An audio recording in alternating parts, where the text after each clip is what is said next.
up on the bench and inspecting the body for any marks or scratches. Okay, so I've got the TE kit up on the bench now.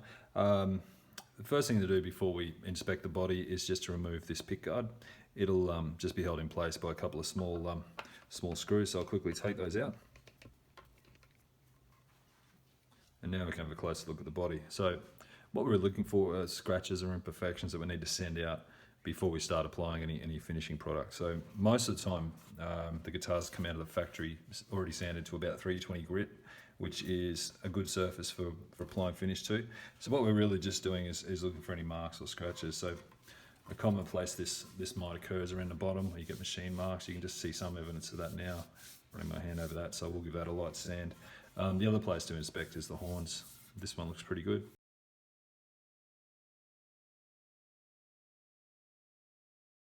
I've just got some 320 grit paper here.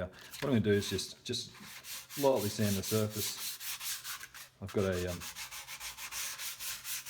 a hard sanding block. So the reason we use a hard sanding block and not one of these molded sanding blocks, especially on flat surfaces, this will conform to any bumps.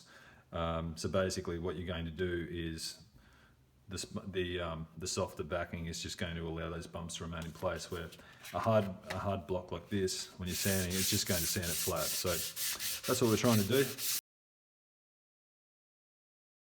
So as I mentioned, this TE is a mahogany